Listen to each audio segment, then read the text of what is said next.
Hello and welcome back to the hills of remote northwestern Thailand. This video will cover 2 nights of herping where we encounter an extremely high density of venomous snakes, as well as many other rare species and interesting observations. We've been spoilt for a lapids on this trip. What have we got? What's up guys, new day. We're about to head out in the late afternoon, just do some scouting for some spots for the evening. We've just been chilling in the room, sleeping, doing some work today. It was kind of a chill one. I'm very tired and I have hurt my knee. I don't know if I mentioned that. I think I did in the first night, and it's been a bit tough. I've definitely wanted to rest that up so I can keep doing 10 days of consecutive serious hiking. But we are very excited for tonight. Got big hopes, checking out new areas, exciting places with a lot of potential. So I don't know if we'll find anything this afternoon. We're just going to be doing a bit of road cruising, a bit of scouting, nothing major. Snakes during the day are always hard to come by. But yeah, let's get to it. So I just got dropped off at the location I'm walking tonight. Tonight, me and the guys all splitting up to go to different places. David is still feeling really sick, so we've given him the car to cruise around. That way he can go home or go to sleep in the car if he gets too ill. I'm walking about this higher elevation spot. You can clearly tell by the mist, and Harry's walking a stream valley. I'm hyped. I'm going to be going hard. Probably won't be doing that many updates unless I'm finding stuff, but let's get it. Okay, first snake of the night is this Parius carinatus complex, like Parius BERDMORE'S / whatever. Not confident to say BERDMORE because it's got an extremely striking orange eye.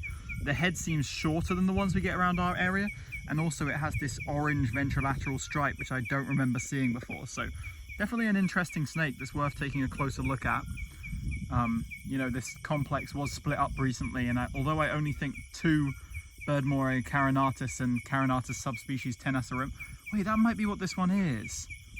Yeah, I think this one might be a Parius carinatus subspecies tenacerimus. That would make sense since we are at the northern point of the Tenasserim mountain range, but if that's the case, it will be a subspecies lifer for me, and possibly one worth taking a little photo of. So, sorry about the fog.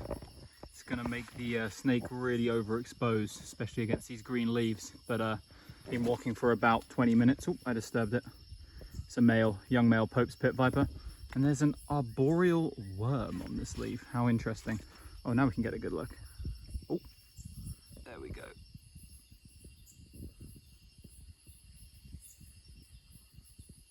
So that Pope's was just over there. And as you can see by the debris, I was digging in this pile here, and I just got another snake. And believe it or not, this actually is really special.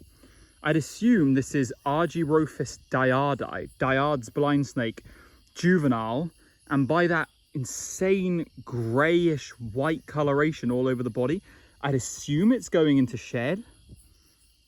I know that blind snakes can appear this really bluish colour when they're going into shed, but either way, it's certainly a lifer for me. One that was on the target list for me and the guys. Obviously, we're looking for flashier snakes, but small stuff like this is incredibly valuable for us, and we're always hoping to encounter one of these. These are very difficult to get good footage of. You know, they're incredibly wriggly. Photographing them is almost impossible, but man, I saw it shooting off, and I thought I'd flipped so many worms, and I saw this color, and I was like, that's not a worm. You can see its little snake tongue flicking. But yeah, really nice to get another lifer tonight. That's my 3rd lifer of the trip now. 4th if you include that Parius tenacerimus, which is a subspecies, but it's musk on me, so I'm going to need to wash my hands.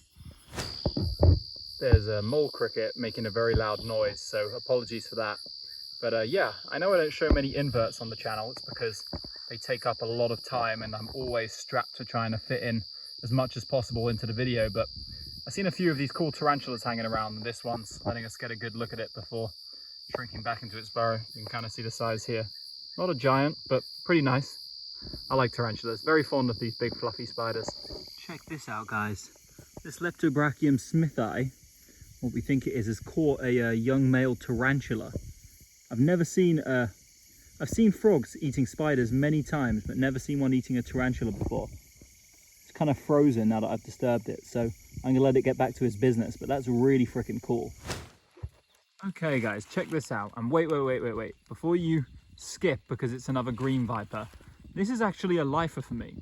No, it's not Pope's. No, it's not Albalabris. You see that pale bottom of the head and that cherry red eye? This is actually a male of Trimeresurus goi, or Goi's pit viper, which is a relatively newly described species from the Albolabris complex. You see it's got the Albolabris striped tail, but males, such as this one here, do not have the narrow red stripe on the ventrolaterals. They only have a white stripe, and you see most clearly defined on the side of the head. This species occurs quite commonly across areas of northern Thailand, not in highlands, but in the mid-hills, and is adaptable to some levels of disturbance. It was one I knew we were going to see on this trip, and I'm glad that we finally got it, because it gets my life account up, which is really nice. So yeah, Trimeresurus goi, Goi's pit viper, very nice. It's been a pretty slow night for us, but we just hopped into the car after a walk, and first snake on the road, another big target, a lapid.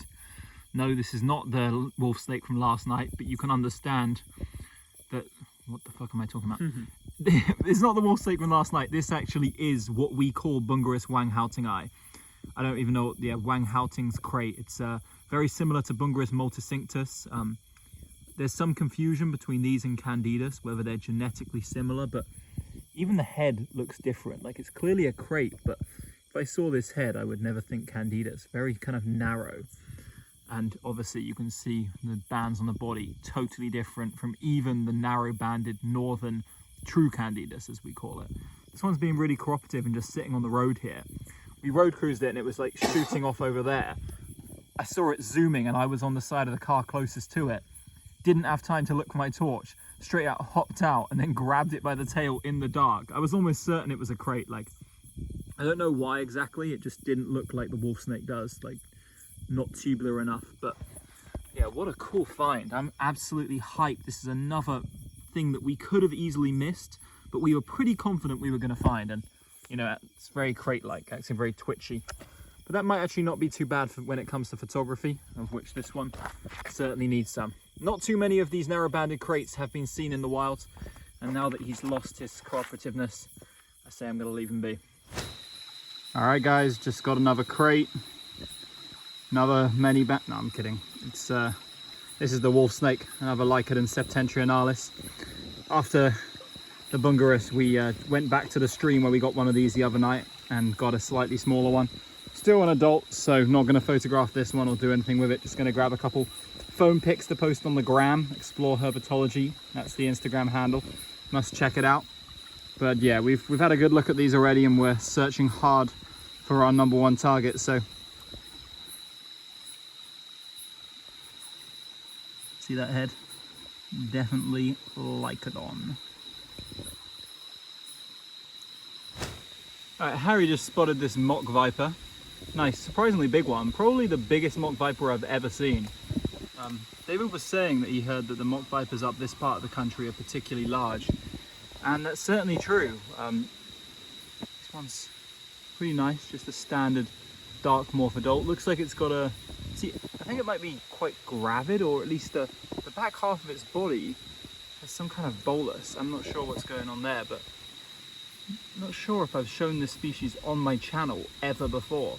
I probably have, and I'm just getting it twisted, but I really don't think so, actually. I think this is the first time the mock viper has ever appeared on my channel. So that's another nice addition for this video, another nice addition to the night.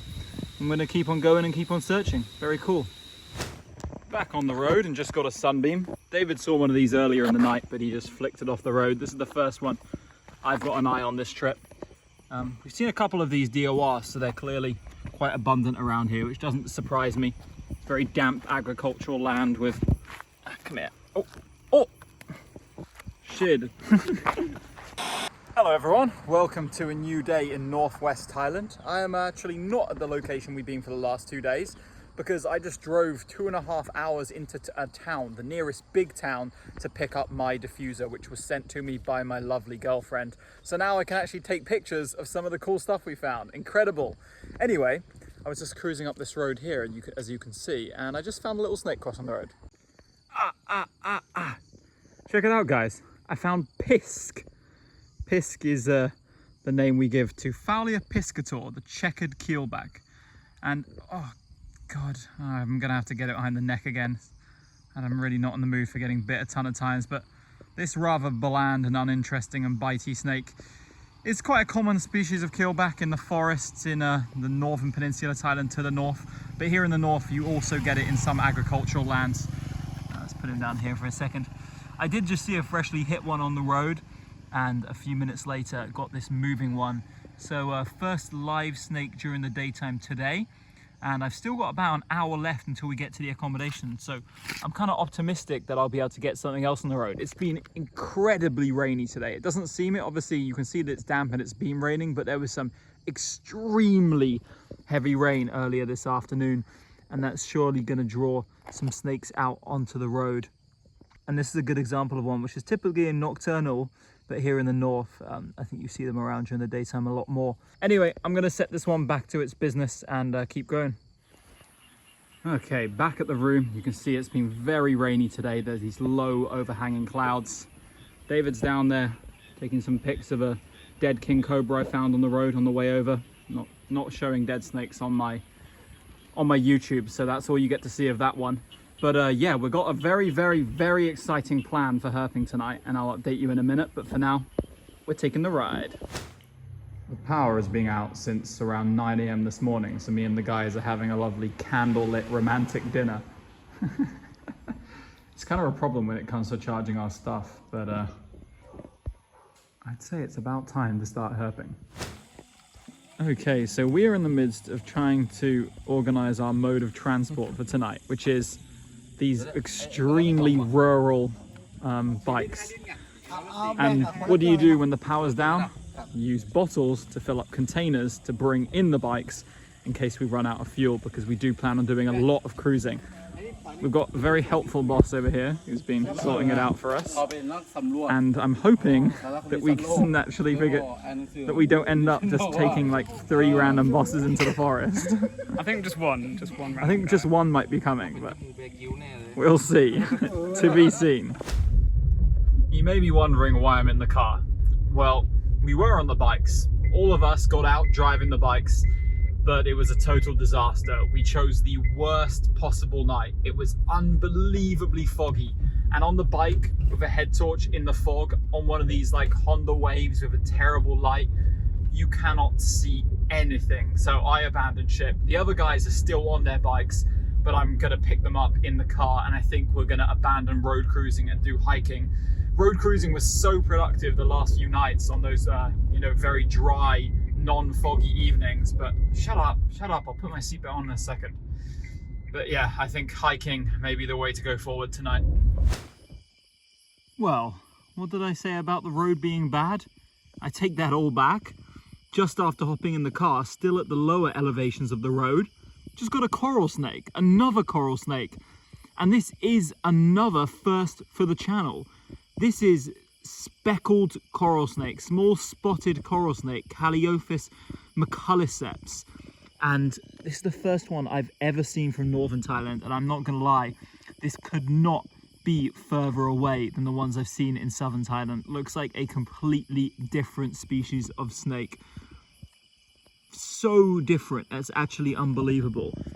It is alive, don't worry, it's moving a lot. I just calmed it down before putting it here. But if you look in the mid-body, it's eating a snake. It's definitely got a blind snake or something chilling inside it right now. Let's wait for the car to pass. But yeah, that's probably working in my favor as the meal is giving it less mobility. But wow, look at the patterning with this twin spotting along the dorsum. Never seen that before.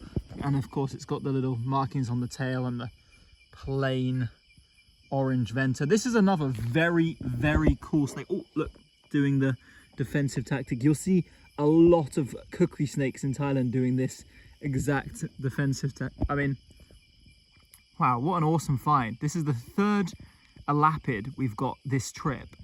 And I know everyone is going to be extremely happy with this because, wow, this is so unique. I have no doubt that Calliophis McCulliceps is going to be split up into several different species at some point, and I'm pretty sure this one here will not be one of the species I've seen before.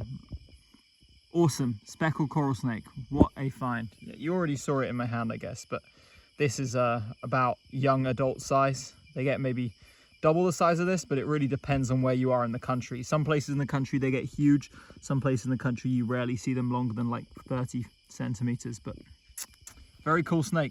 I'm going to show it to the guys. All right, next snake of the night is another Bungarus Wang Houting-eye. This time a little bit smaller than the last one. You can see my hand next to it here. Oh no, I disturbed it just as it was sitting still and being calm. It was just crossing the road. Oh, and these are very wriggly. I find these superficially, they act quite similar to Malayan KRAITs, but very, very, very wriggly and twitchy. But you see that head? Just like the last one, so much smaller and a little bit more elongated than the typical Malayan KRAIT. These are so Lycodon-like. It is actually scary when you see Lycodon septentrionalis in this area. And check that out. It's got an interesting broken band just behind the neck. That's how you can tell this is actually another one, not just the same snake from earlier recycled. This one's not being too twitchy, which is cool. I'm being able to film it every now and again, but nice to get another one of these, slightly different size one. We always aim to get juveniles, but by the looks of this one, I can't imagine juveniles being that dissimilar. And you know how Malayan KRAIT juveniles kind of have a whitish head? I'd be dubious as to whether these ever have a whitish head, this species. I don't want to go too much into the Bungarus Wang Houting-eye Candidus mess that exists, but this is officially what we herpers in Thailand call the true Wang Houting-eye. But yeah, very cool. Okay, just road cruised another snake, another venomous snake, and this time it's a female GUO'S pit viper. It's always a toss-up when you first see them on the road as to whether they're going to be popes or GUO'S, but as soon as you get up close, this one surprisingly has quite strong banding for a female. I wouldn't have necessarily expected that, but as you can see, it lacks the white ventrolateral stripe and has just as cherry red eyes, and otherwise is generally very similar. This is quite decent sized. You can see, oh no, that's terrible perspective. There you go, you can kind of see. So nice to see an adult of both sexes of this species. And yeah, we're really getting spoiled with some nice snakes at this location. Struggling to turn up our target, but certainly there are some very, very nice snakes knocking around, and GUO'S pit viper is certainly one of them. Okay, look what just showed up in the middle of the road to make what has been a very slow night, very cool one. It's a juvenile banded KRAIT, and that's the northern morph, which I've actually never seen before. This is the first time I've ever seen the northern form of the banded KRAIT. And one like this in the south, I think would still be a little bit more cream. This one's got some somewhat strong yellows coming in already, which is really cool to see. Really light pattern on the head. It's kind of like flattening its neck a bit in a defensive posture. Oh, here you go. You can get a good size reference here. Look at that. We've been spoilt for elapids on this trip. What have we got? Tonight it's 3 species. Maclelandi, Wang Houting-eye, McCulloceps, and now Fasciatus. Not to mention we got a DOR King and Monocle Cobra. So there's a lot of potential for us to improve that elapid list and get like every single elapid in this part of Thailand, which would be crazy. But this one's been surprisingly cooperative, and yeah, that's very cool. We were kind of zoned out, just chatting, and then Harry shouted, "Snake!" And sure enough, there was a... It looked very black and white from the car. Yeah, I thought it was a... Looked very... Yeah, but I instantly knew it. I knew it wasn't Wang Houting-eye though. I was like... So I did know the banding was a bit off from the car. But... Cool defensive like behaviour from it here. Well, doesn't this end of the night have vibes just like the first night here? I found Capucinus on our veranda. These are obviously very common around where we're staying. Not surprising they would be hunting geckos around these. So, oh, hello. Nice to meet you. Another very pretty, very yellow cap. Not quite as yellow as the previous one. Like less speck markings down the body, I think. But still, cool to end the night with finding snakes by accident on our front porch. Again.